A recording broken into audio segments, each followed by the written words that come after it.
नमस्कार, बहुत स्वागत है आप सभी का। मैं हूं आपके साथ अस्मिता दुबे और इस बुलेटिन में बात करेंगे दिग्विजय के बगावती सुर। जी हां, कांग्रेस के वरिष्ठ नेता और राज्यसभा सांसद दिग्विजय सिंह के एक पोस्ट पर सियासत गर्मा गई है। दिग्विजय सिंह ने सोशल मीडिया पर एक पोस्ट किया। पोस्ट में बीजेपी के एक कार्यक्रम की पुरानी तस्वीर थी जिसमें लाल कृष्ण आडवाणी पीछे कुर्सी पर बैठे नजर आ रहे हैं तो वहीं नीचे पीएम मोदी बैठे हैं। इस फोटो के साथ दिग्विजय सिंह ने जो लिखा वो अब चर्चा का कारण है। दिग्विजय सिंह ने लिखा है कि एक साइट पर मुझे ये चित्र मिला, बहुत ही प्रभावशाली है। किस प्रकार आरएसएस का जमीनी स्वयं सेवक और जनसंघ बीजेपी का कार्यकर्ता नेताओं की चरणों में फर्श पर बैठकर प्रदेश का मुख्यमंत्री और देश का प्रधानमंत्री बना। ये संगठन की शक्ति है। कुछ दिनों पहले भी दिग्विजय सिंह ने एक पोस्ट लिखकर राहुल गांधी को कांग्रेस संगठन पर ध्यान देने की नसीहत दी थी। ऐसे में अब दिग्विजय सिंह का ये ट्वीट चर्चा में है। आपको तस्वीरें लगातार हम टीवी स्क्रीन पर दिखा रहे हैं। ये वही दो ट्वीट है जो काफी ज्यादा चर्चा का विषय बनी हुई है। सवालों के कई घेरे यहाँ पर बन रहे हैं और दिग्विजय सिंह के इस एक के बाद एक ट्वीट को लेकर अब सियासी पारा बढ़ता हुआ दिखाई दे रहा है। खासतौर पर सोशल मीडिया पर इसको लेकर प्रतिक्रियाएं लगातार सामने आ रही हैं। तो बड़ी जानकारी और साथ ही आपको हम वो ट्वीट भी दिखा रहे हैं और इन्हीं ट्वीट को लेकर लगातार चर्चाएं देखने को मिल रही हैं।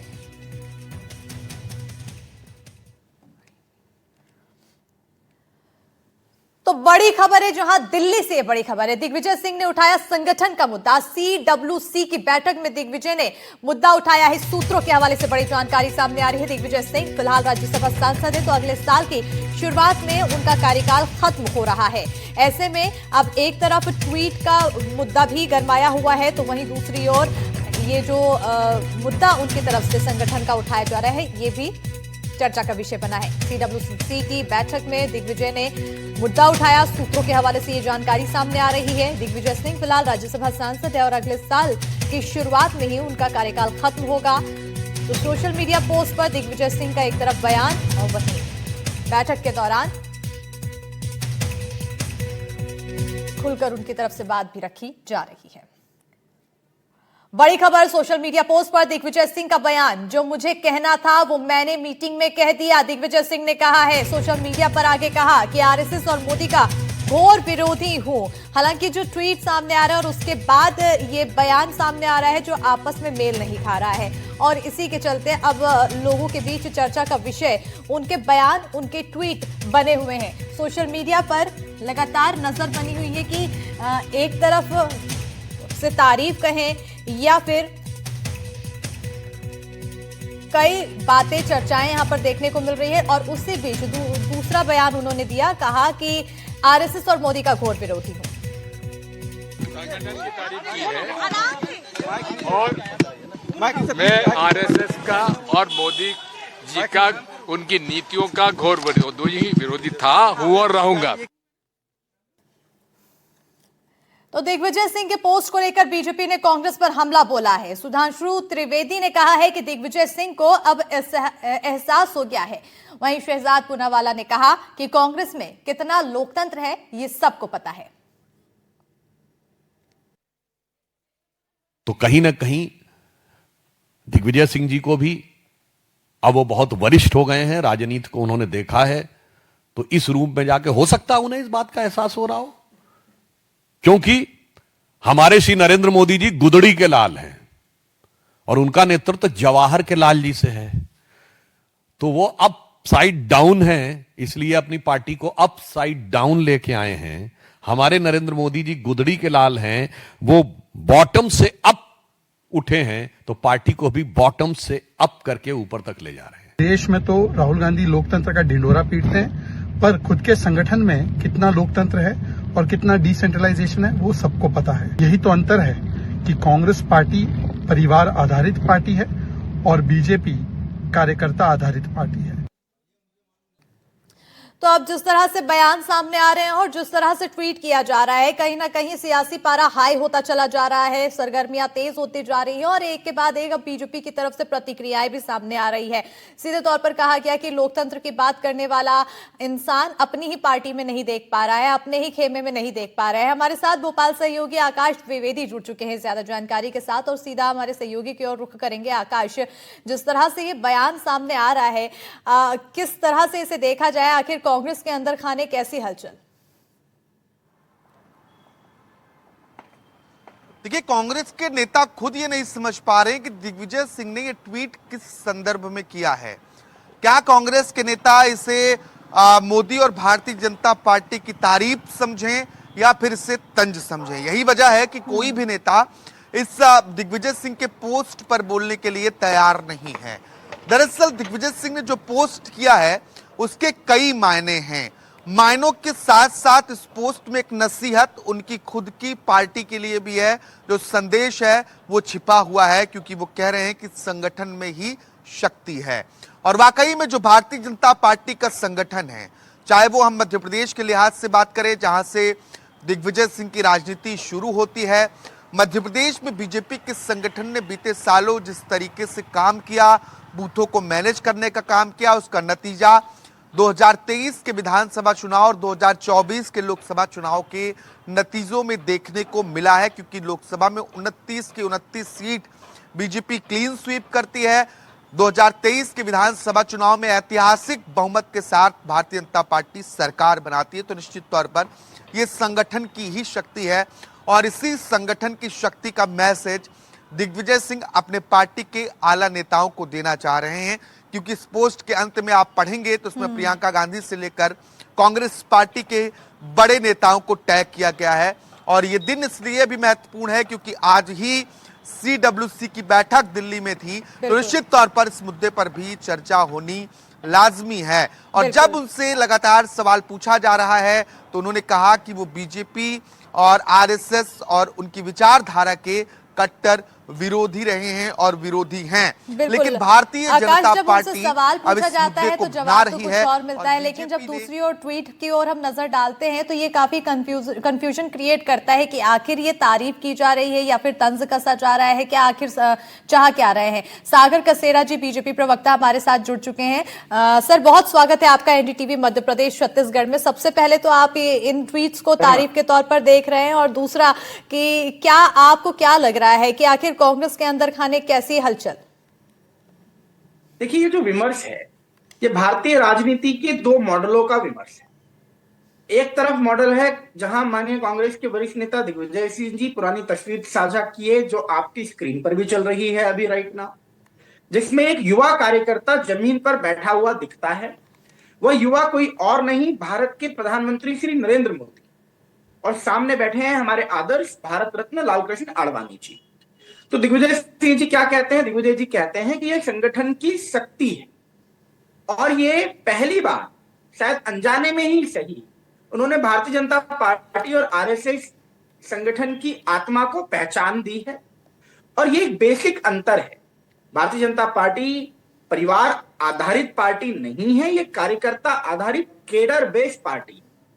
और ये तस्वीर बेसिकली इसी का उदाहरण प्रस्तुत करती है और लोकतंत्र की सबसे सुंदर अभिव्यक्ति में से एक है। मैं ऐसा मानता हूं कि एक ऐसा व्यक्ति जिसकी कोई राजनीतिक पृष्ठभूमि नहीं हो, कोई राजनीतिक विरासत नहीं हो, कोई खानदानी पृष्ठभूमि ना हो, जिसने चाय बेचकर जीवन की शुरुआत की हो, भारत मां की आराधना में तन समर्पित, मन समर्पित और ये जीवन समर्पित कि भाव से वो लगा हो, वो व्यक्ति त्याग परिश्रम की विचारधारा के बल पर देश का प्रधान सेवक बनता है। ये सिर्फ भारतीय जनता पार्टी में ही संभव है। और वहीं हर नेता जो आज भारतीय जनता पार्टी का है वो जमीन से निकलता है, जमीन पर बैठता है और फिर वो शिखर तक पहुंचता है। और दूसरी तरफ देख लीजिए, जहां कांग्रेस की राजनीति है वहां माननीय दिग्विजय सिंह जी खुद CWC में कह रहे हैं कि पार्टी में जो है सत्ता का विकेंद्रीकरण है और केंद्रीकरण का अभाव है और इसीलिए प्रदेश अध्यक्ष कहीं बनाए जाते हैं लेकिन समितियां नहीं बन पाती हैं। यानी कांग्रेस आज खुद मान रही है कि निर्णय आज सिर्फ एक परिवार ही कर रहा है। संगठन सिर्फ आदेश मानता है, आदेश आते हाई कमांड से। आज आप नहीं बता सकते कि भारतीय जनता पार्टी में अगला अध्यक्ष कौन होगा, लेकिन आप बता सकते हैं कि कांग्रेस की हाई कमांड कौन होगी। अध्यक्ष कोई भी हो, लेकिन कमांड की एक ही जगह होगी। भारतीय जनता पार्टी में कभी राजनाथ सिंह जी, नितिन गडकरी जी, अमित शाह जी, जेपी नड्डा जी से लेकर के आज नितिन नवीन जी तक, जो नाम सबको चौंकाते हैं, ये सभी जमीन से उठे कार्यकर्ता हैं जो आज वहां तक पहुंचे हैं। यही है आंतरिक लोकतंत्र। लेकिन दिग्विजय जी तो स्वयं में मान रहे हैं कि कांग्रेस में तो आंतरिक लोकतंत्र खत्म हो चुका है, और दूसरी तरफ वो कहते हैं कि वो आरएसएस और मोदी जी के विरोधी हैं। तो मैं कहता हूं कि उनकी पोस्ट तो ये स्वीकार नहीं कर रही, उनकी पोस्ट कुछ और कह रही। लेकिन फिर भी क्योंकि मैं दिग्विजय जी को थोड़ा व्यक्तिगत समझता हूं और कल ही के उनके वक्तव्य पर कई जगह बहस में हिस्सा लेने का अवसर मिला, तो कल उनका वक्तव्य था कि वो तो अद्वैत वेदांत का पाठ कर रहे हैं, इसलिए वे राम मंदिर नहीं जाना चाहते। तो मुझे लगता है कि वो आरएसएस की विचारधारा के विरोधी नहीं है, वो सनातन संस्कृति के विचार के विरोधी हैं, वे देश के भी विरोधी हैं, और इसीलिए वो इस विचार का विरोध करते हैं। क्योंकि आरएसएस की विचारधारा क्या है? नमस्ते सदा वत्सले मातृभूमि, यह आरएसएस की विचारधारा है। आज जिस विचारधारा ने देश को अपने प्रधानमंत्री दिए, गृह मंत्री दिए, देश की राष्ट्रपति दी, उस विचारधारा का विरोध करना देश की आत्मा का, देश की संस्कृति का विरोध करने जैसा है, ऐसा महसूस करना चाहिए। बिल्कुल जी। हमारे साथ धनंजय प्रताप सिंह वरिष्ठ पत्रकार जुड़ चुके हैं, साथ ही हमारे दिल्ली सहयोगी जैनेन्द्र कुमार जुड़ चुके हैं। जैनेन्द्र, आपकी ओर आना चाहूंगी, क्योंकि जिस तरह से ये पूरा बयान सामने आया, काफी ज्यादा चर्चा का विषय बन चुका है। क्या ये राजनीतिक भूल है या फिर सोची समझी रणनीति है? देखिए, दिग्विजय सिंह राजनीति के बहुत मंजे हुए खिलाड़ी हैं, और उनसे कोई भूल होगी ये तो फिलहाल नहीं सोचा जा सकता, ये वक्त बताएगा। लेकिन फिलहाल देखिए, ये जो मुद्दा है जो आज सुर्खियों में है, इस मुद्दे को हमारे सूत्र बताते हैं कि पार्टी के अंदर खाने दिग्विजय सिंह काफी समय से कहने की कोशिश कर रहे हैं। सूत्रों का कहना है कि पिछले दिनों में उन्होंने मल्लिकार्जुन खड़गे तक से मुलाकात करके तमाम बातों को रखा था, लेकिन जाहिर सी बात है कि जब कोई समाधान उन्हें नजर नहीं आया तो फिर उन्होंने सोशल मीडिया का सहारा लिया, और वो भी उस दिन जिस दिन पार्टी की सीडब्ल्यूसी की बैठक थी, और उनकी जो बात है वो अब चर्चा का विषय है। और हालांकि पार्टी औपचारिक तौर पर उनकी बातों पर प्रतिक्रिया नहीं दे रही है, और जो उन्होंने बीजेपी और आरएसएस से सीख लेने की बात कही है वो चुभी भी है पार्टी को। पार्टी के सूत्रों का कहना है कि हमें बीजेपी आरएसएस से सीखने की जरूरत नहीं है, हमें कांग्रेस के अतीत से सीखने की जरूरत है। लेकिन दिग्विजय सिंह का मुद्दा तो अब जरूर सामने आ गया है, और मुझे लगता है कि देखने वाली बात होगी कि क्या कांग्रेस आलाकमान अब भी दिग्विजय सिंह की बातों को गंभीरता से लेता है और उनकी बातों पर कार्रवाई करता है या नहीं। जी बिल्कुल, क्या कार्रवाई करता है ये भी अब देखने वाली बात है। धनंजय जी, आपकी ओर आना चाहूंगी। सबसे पहले स्वागत है आपका एनडीटीवी मध्य प्रदेश छत्तीसगढ़ में, आप हमारे साथ जुड़े। जिस तरह से अब ये जो ट्वीट किया जा रहा है और फिर जो उनके बयान सामने आ रहे हैं, खासतौर पर सीडब्ल्यूसी की बैठक के बाद, ये और भी ज्यादा चौंका रहे हैं। क्या माना जाए कि कांग्रेस के भीतर चल रही संगठनात्मक बहस के ये एक रूपरेखा है, ये एक तस्वीरें हैं? देखो स्मिता, दिग्विजय सिंह जब भी कुछ बोलते हैं तो वो बहुत उसका अर्थ जो है दूरगामी परिणाम देने वाला होता है। और दिग्विजय सिंह ने अभी जो बात उठाई है पर्टिकुलर आज, और उनने जो संगठन में शक्ति की एक परिभाषा बताई है, वो मुझे लगता है कि उसके पीछे जो गणित है, जो उसके पीछे उनकी सोच है, उसको समझना चाहिए। देखिए, उनने बताया है कि एक कार्यकर्ता जो जमीन पे बैठा था वो आज सीएम से लेकर के पीएम बन गया है। इसका आशा यह है कि कांग्रेस का कार्यकर्ता हाशिए पर है, जो चापलूस पर है वो बड़े पदों पर बैठ जाते हैं और वही अपनी मनमानी करते हैं। दूसरी चीज ये है कि देखिए, दिग्विजय सिंह ने अपने साथी कमलनाथ का हस्त पॉलिटिक्स में देख लिया है कि राहुल गांधी ने उनको किस तरह से पॉलिटिकल हाशिए पर लाकर खड़ा कर दिया है। मात्र आज एक विधायक के अलावा कुछ नहीं है कमलनाथ जैसे बड़ा नेता। और वो स्वयं भी ये जानते हैं कि मात्र 5 महीने बाद उनका राज्यसभा का कार्यकाल 12 जून 2026 को समाप्त होने वाला है। उनको अभी 5 महीने पहले से अपने राजनीतिक पुनर्वास की चिंता सता रही है। उनको ये भी मालूम है कि राहुल गांधी उनको तीसरी बार मध्य प्रदेश से राज्यसभा का टर्न नहीं देने वाले हैं। तो स्वाभाविक बात है कि उन्होंने अपनी प्रेशर पॉलिटिक्स संगठन पर अभी से शुरू कर दी है, और एक तरह से आज का जो उनकी पोस्ट है वो सीधे सीधे राहुल गांधी को चुनौती देने वाली है।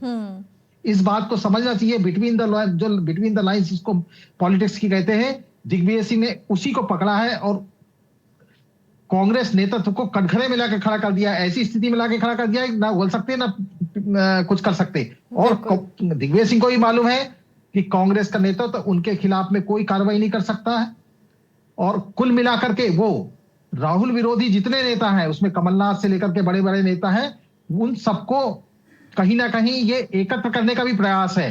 उनको ये मालूम है कि राहुल गांधी कांग्रेस को नहीं संभाल पा रहे हैं, और उन्होंने इसमें इस पोस्ट में कहीं ना कहीं इस बात को भी कहा है, जो दिख रहा है इसमें। बिल्कुल हिंट देते हुए नजर आए दिग्विजय सिंह। तनुज दीक्षित जी भी हमारे साथ जुड़ चुके हैं। सर, बहुत स्वागत है आपका एनडीटीवी मध्य प्रदेश छत्तीसगढ़ में। लेकिन अभी जैसा कि धनंजय जी ने बताया, प्रेशर पॉलिटिक्स यहाँ पर सीधे तौर पर नजर आ रही है। लेकिन जिस तरह से इस प्रेशर पॉलिटिक्स करने की कोशिश की जा रही है, पार्टी के नेतृत्व के ऊपर एक प्रेशर डालने की कोशिश की जा रही है, सोशल मीडिया पर पोस्ट किए जा रहे हैं, आखिर इस सोशल मीडिया का प्रभाव, इस बयान का प्रभाव पार्टी को कितना ज्यादा नुकसान पड़ सकता है, कितना प्रभाव देखने को मिल सकता है? देखिए, नुकसान की बात अपनी जगह है। सबसे बड़ी बात यह है कि दिग्विजय सिंह जी ने एक खुलकर ओपनली, एक खुले मंच पर, सार्वजनिक सोशल प्लेटफॉर्म पर वो बिंदुओं को रखा जो पार्टी में वो कई बार उस बातों को रख नहीं पा रहे थे। और ये एक बहुत बड़ा मुद्दा है जो मुझे लगता है कांग्रेस के साथ में वो दिग्विजय सिंह जी ने उस चीज आज अपने इसमें दिखाया है कि इस तरीके से एक जमीनी स्तर का कार्यकर्ता भी इस देश में मुख्यमंत्री और प्रधानमंत्री जैसे बड़े संवैधानिक पदों पर आसीन होता है। ये आरएसएस और भारतीय जनता पार्टी की बेशक एक बहुत बड़ी खासियत तो उन्होंने पोस्ट के माध्यम से बताई है। इसका सीधा सीधा निशाना अपनी ही पार्टी के वरिष्ठ आला कमानों के ऊपर दिखाई देता है, और वहां दिखाई देता है कि किस तरीके से वरिष्ठ पार्टी के जो वरिष्ठ नेता हैं और उन्होंने कार्यकर्ताओं को कांग्रेस में ऊपर उठने का कितना मौका दिया है, इस बात की ओर संकेत और इशारा करता है। जी बिल्कुल। आकाश, आपकी ओर आना चाहूंगी। क्या इसे दिग्विजय सिंह बनाम पार्टी नेतृत्व देखा जा सकता है, के तौर पर देखा जा सकता है? आकाश, इस तरीके से भी देख सकते हैं। दूसरा, संगठन को लेकर जो हमारे दिल्ली के सहयोगी ने अभी जानकारियां दी कि संगठन तक वो अपनी बात कई मर्तबा पहुंचाने की कोशिश कर रहे थे, लेकिन जब वो बात नहीं पहुंची तो सोशल मीडिया का सहारा लेना पड़ा। ये पहली मर्तबा नहीं, इसके पहले भी दिग्विजय सिंह इस तरीके की सलाह देते रहे हैं, और चर्चा हमेशा ये रहती है कि जो दिग्विजय सिंह के बयान है उसकी वजह से कांग्रेस पार्टी को फायदा कम, नुकसान ज्यादा होता है। ये बीते दिन के बयानों पर भी चर्चा रही, इसके पहले भी चर्चाएं हमने देखी। जैसा कि धनंजय जी ने बताया कि एक प्रेशर पॉलिटिक्स की तरह है जो राज्यसभा का कार्यकाल है, उसको देखते हुए अगर अभी हम दिग्विजय सिंह के अलावा कांग्रेस, पूरे मध्य प्रदेश कांग्रेस संगठन की बात करें तो आज एक बड़ा घटनाक्रम होता है। मुकेश नायक इस्तीफा देते हैं, आधे घंटे के भीतर उनका इस्तीफा नामंजूर कर दिया जाता है, जबकि दिग्विजय सिंह, जीतू पटवारी दोनों सीडब्ल्यूसी की बैठक में दिल्ली में मौजूद हैं। इस बीच में, इस बैठक के बीच जीतू पटवारी से बात हो जाती है, इस्तीफा भी नामंजूर हो जाता है। ये भी एक प्रेशर पॉलिटिक्स का बड़ा उदाहरण है, किस तरीके से मुकेश नायक ने ये प्रेशर बनाने की कोशिश की। फिर दिग्विजय सिंह का ट्वीट आता है, पोस्ट आता है, उस पोस्ट के जरिए अब जो गलियारा है सियासी, उसमें चर्चाएं हो रही हैं। हालांकि दिग्विजय सिंह जिस तरीके के नेता हैं, जमीनी नेता माने जाते हैं, और वो संगठन को लेकर बात कर रहे हैं, वाकई में उस बात पर कांग्रेस को अमल करना चाहिए। लेकिन ये क्या सही प्लेटफॉर्म है जिस जगह पर ये बात कही गई है, इसको लेकर सवाल उठ रहे हैं। जी बिल्कुल, कहीं ना कहीं सही प्लेटफॉर्म है कि नहीं। सोशल मीडिया में जिस तरह से ये बयान सामने आया, ये ट्वीट सामने आया, कई सवाल खड़े हो रहे हैं। सागर जी, आपकी ओर आना चाहेंगे, क्योंकि सबसे बड़ा मौका अब यहाँ बीजेपी के लिए हो चुका है। लेकिन क्या आप इसे ऐसे देखते हैं कि अब जो कांग्रेस के वरिष्ठ नेता हैं वो भी आपके संगठन में जिस तरह से कदम उठाए जा रहे हैं उसकी सराहना कर रहे हैं? देखिए, हम इसे मौके की तरफ नहीं देखते। हम तो ये समझते हैं कि आज यदि इस विचारधारा का विरोध और किसी जो ये करते हुए दिखाई दे रहे हैं, ये किसी दल का विरोध नहीं कर रहे हैं, ये भारत की आत्मा के खिलाफ खड़े होने के जैसा है। और अभी जैसे हमारे वरिष्ठ पत्रकारों का, सभी बुद्धिजीवियों का एक ही तरफ इशारा है कि ये कांग्रेस के अंतर की कला और प्रेशर पॉलिटिक्स की ओर इशारा जाता है। इसलिए जब दिग्विजय सिंह जी एक और संगठन की शक्ति की प्रशंसा करते हैं और दूसरी ओर उस संगठन की मूल आत्मा का विरोध करते हैं, तो यह विरोधाभास नहीं, हम इसे वैचारिक भ्रम मानते हैं। और देश अब इस भ्रम को समझ चुका है। आज भारत उन नीतियों के साथ खड़ा है जो राष्ट्र को जोड़ती हैं, जो संस्कृति को सम्मान देती हैं और जो सुरक्षा को सर्वोपरि रखती हैं। और यही नीतियां भारतीय जनता पार्टी और आरएसएस की मूलभूत पहचान है। इसलिए इन सभी लोगों का चाल चरित्र चेहरा स्पष्ट है। ये मध्य प्रदेश में संगठन के सृजन की बात करते थे, लेकिन इनका संगठन विसर्जन की कगार पर खड़ा है। अब ये इनके अंदर के कलह की कहानी है, इस पर मेरे कुछ कहने या नहीं कहने से इनकी आंतरिक स्थिति सुधरने वाली नहीं है, इसलिए मैं टिप्पणी करना नहीं पसंद करूंगा। बिल्कुल। धनंजय जी आपकी ओर आना चाहेंगे, क्योंकि एक तो खैर ये तो पार्टी के अंदर की कहानी है, अब ये भी एक विषय बना है। दूसरा, क्योंकि सोशल मीडिया पर ये ट्वीट किया जा रहा है, वार किया जा रहा है और सीधे तौर पर कह रहे हैं कि एक प्रेशर सोशल मीडिया के जरिए बनाने की कोशिश की जा रही है। तो क्या ये माना जाए कि आज के दौर में सोशल मीडिया किसी नेता के बयान से ज्यादा पार्टी की छवि तय करने में लगा है?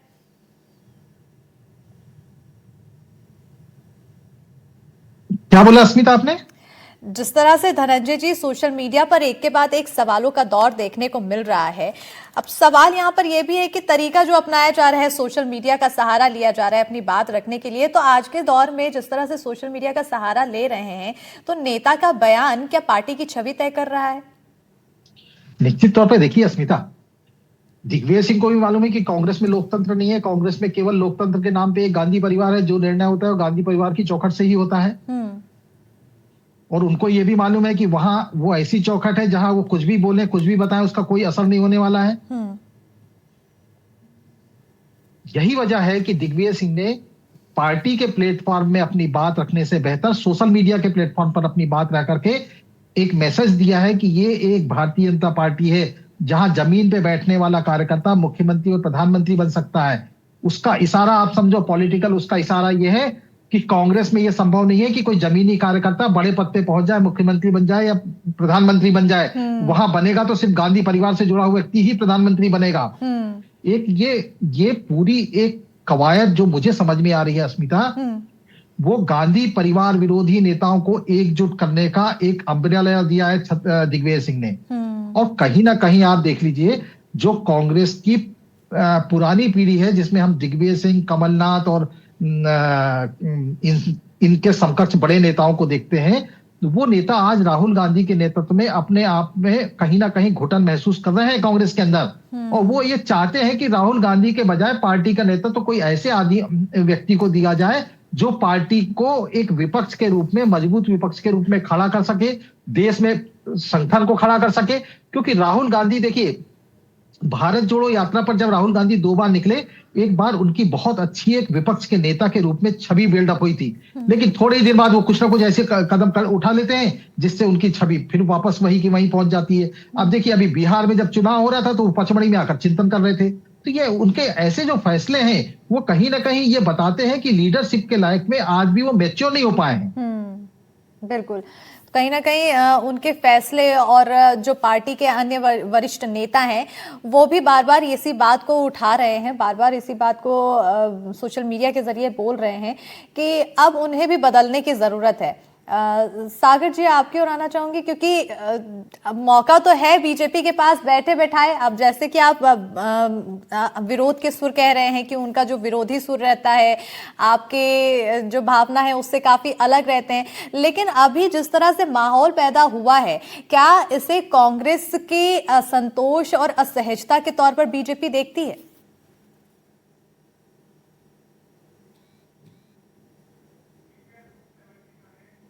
सागर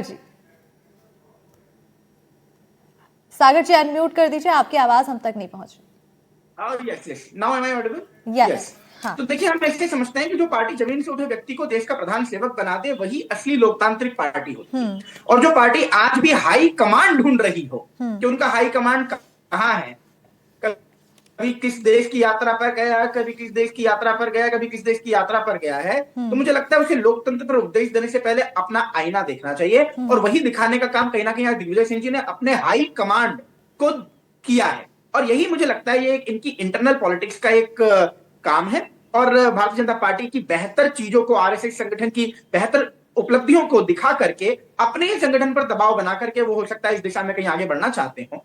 और लेकिन मैं तो इस बात को स्पष्ट रूप से कहना चाहता हूं कि भारतीय जनता पार्टी ऐसे किसी भी मौके की तलाश नहीं करती। बीजेपी में हमेशा नेता एक नीचे से बैठकर ऊपर की ओर उठता है और कांग्रेस में ऊपर बैठकर नीचे देखता है। तो हमारे यहाँ जमीन पर बैठना संस्कार माना जाता है और उनके यहाँ कुर्सी पकड़ना अधिकार समझा जाता है। और इसीलिए कांग्रेस वंश से चलती है, वंशवादी पार्टी है। और भारतीय जनता पार्टी विचार से चलने वाली एक विचारवादी पार्टी है। हम कैडर बनाते हैं, वो कैमरा फ्रेंडली फेसेस जो उनके एक ही परिवार से आते हैं उसी को कैमरे पर दिखाते हैं। तो भारतीय जनता पार्टी में भविष्य जो है बेसिकली तय नहीं होता, वो उभरता है। और यहां पर नेता, मेरा वचन ही है शासन, कि राजमाता के परिवार से आता है और यही इनका इतिहास रहा है। तो कांग्रेस की राजनीति वंशावली की राजनीति है और यही कारण है कि भारतीय जनता पार्टी जो है बेसिकली कार्यकर्ताओं को आगे बढ़ाती है। और मैंने आपको इसके पीछे उदाहरण दिए। और कांग्रेस सिर्फ परिवार को, और परिवार में फूट होना निश्चित है और वो आज दिखाई दे रही है। हमें तो इस बात पर खुशी नहीं बल्कि चिंता होती है कि आज भारत का लोकतंत्र अगर स्वस्थ होना चाहिए तो देश को एक हेल्दी विपक्ष की आवश्यकता है। लेकिन माननीय राहुल गांधी जी विपक्ष के नेता के रूप में देश को एक स्वच्छ और स्वस्थ विपक्ष भी नहीं दे पा रहे, इसकी चिंता जरूर मैं व्यक्त करना चाहता हूं। बिल्कुल, ये चिंता तो खैर बहुत ही गंभीर है। तनुज जी, आपकी ओर आना चाहूंगी, क्योंकि जिस तरह से अभी विपक्ष के तौर पर जो भूमिका कांग्रेस की तरफ से निभाई जा रही है, बार बार पार्टी के ही नेता, वरिष्ठ नेता और अन्य नेता भी बार बार एक ही बातें कहते हैं, उसके बाद भी कोई बदलाव नहीं देखने को मिलता है। ये एक गंभीर चिंता का विषय है कि देश का जो विपक्ष है वो ही उतना मजबूती के तौर पर नहीं खड़ा हो पा रहा है जितनी मजबूती होना चाहिए आज के समय में खास तौर पर।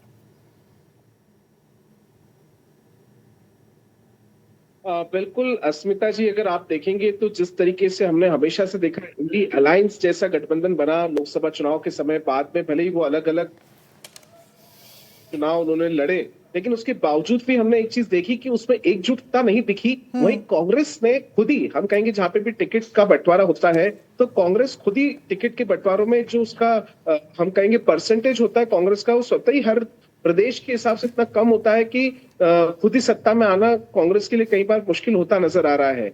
बहुत सारे मुद्दे हैं जिन पे चिंता की बेहद आवश्यकताएं हैं गंभीर रूप से, और साथ ही साथ बिल्कुल जो स्पेशली एक्स पर ये जो पोस्ट किया है, इससे बहुत ही प्रमाणित रूप से ये कहा है कि कुल मिलाकर के कुशल संगठन की आवश्यकता कांग्रेस के अंदर आज है। जी बिल्कुल, लंबे समय से यही बात कही जा रही है और हर बार भी अलग अलग समय में अलग अलग नेताओं की तरफ से यही बात रिपीट की जाती है कि कहीं ना कहीं बदलाव की जरूरत है। लोकतंत्र की बात यहाँ पर राहुल गांधी की तरफ से कही जा रही है, लेकिन पार्टी के अंदर ही लोकतंत्र का अभाव होने की भी बात कही जाती है। बहरहाल, अब इस पूरे ट्वीट के बाद क्या घमासान मचेगा पार्टी के अंदर? फिलहाल सियासत तो भरपूर देखने को मिल रही है, आने वाले समय में क्या तस्वीरें होगी उस पर भी नजर बनी रहेगी। बहुत शुक्रिया हमारे साथ जुड़ने के लिए सागर जी, धनंजय जी, तनुज जी, अपना कीमती समय देने के लिए। और इसी के साथ इस बुलेटिन में फिलहाल इतना ही। खबरों के लिए देखते रहिए NDTV मध्य प्रदेश छत्तीसगढ़।